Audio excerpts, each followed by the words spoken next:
Good evening, Ms. Imperial. Good evening. Thank you for accepting our invitation to be on the show. We're very excited to talk to you because you are doing something quite different from the other developers that I'm seeing, particularly with making the technology or introducing the technology to make it sustainable and resilient. Can you talk about particularly the solar project that you guys are doing with Imperial Homes? Yes.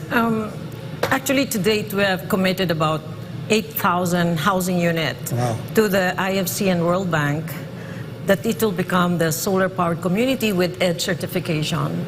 The EDGE certification is actually, it's like the ISO of energy efficiency.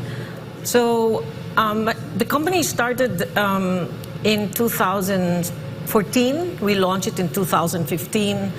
And before that, six years before that, we were just doing small solar.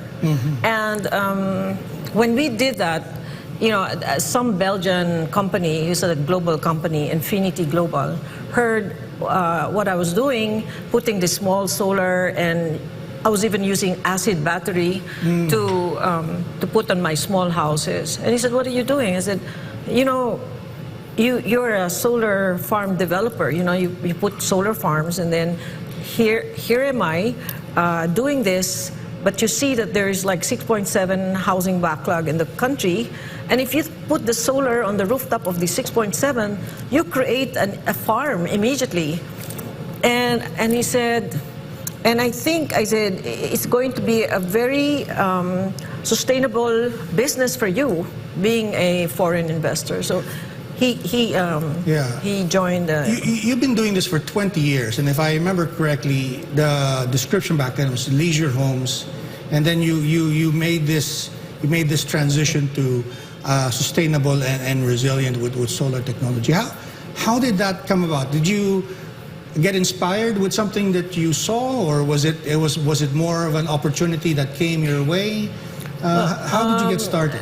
Actually, we did leisure homes, but we were very big on mass housing for the affordable housing. We were very big on that, and I tried to do everything that is different for the low-income group at the time. So anything that could help them, I would try to do something different. And so actually we're 37 years in the business. Wow. And so it started 1983. We built 22,000 homes.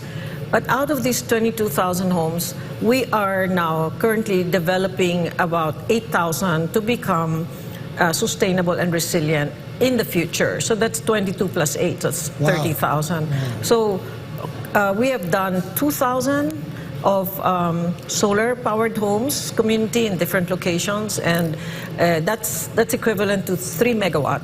Wow. We're able to, our buyers are able to generate electricity from the sun, and then also we have done about 2,000 of the green building, which is coming from Denmark. So we transformed our company into a sustainable and resilient developer, and we started this in 2014, 2015. Congratulations for that, and that's I think a couple of thousand more than I heard when the pandemic first struck. But let me take a step back, and if you don't mind, like to ask you about the technology, because let me play devil's advocate, because I saw that, you know, solar technology has a lot of hype in it. I don't know if it's improved, because in the years past, the efficiency was something like 10%. I think now with the developments, it's, I think, pushing to about 30%.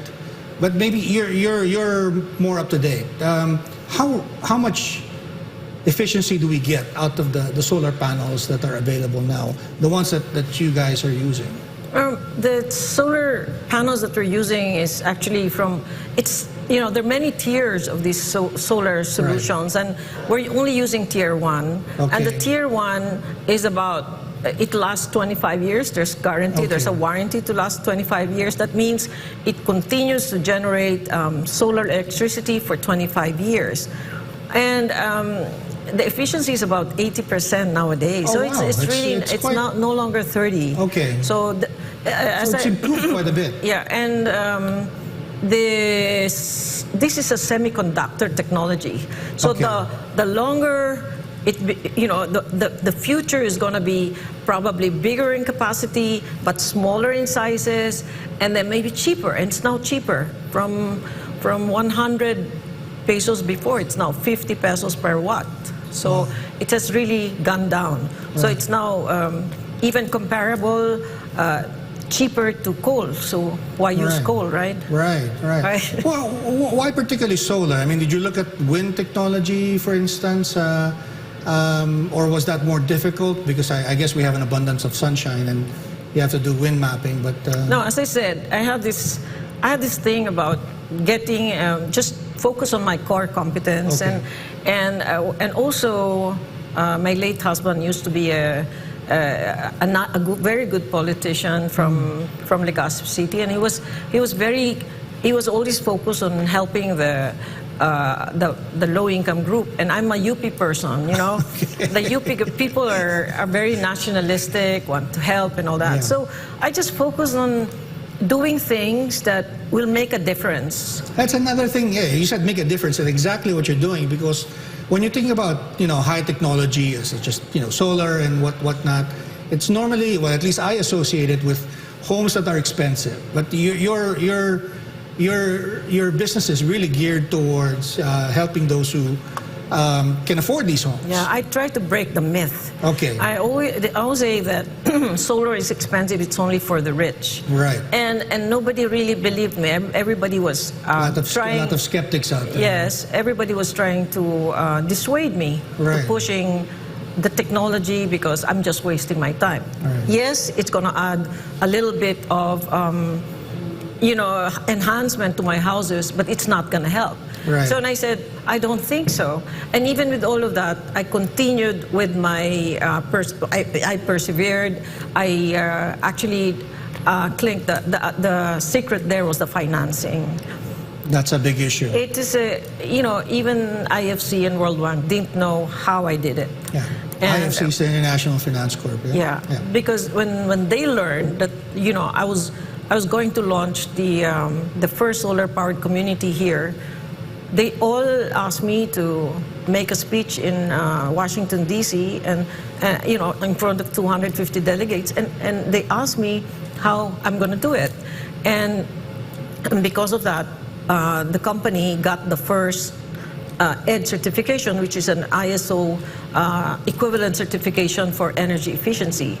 And when we did that, we were able to prove to people that solar can be accessible for the low-income group, and the only way you can do that is through financing.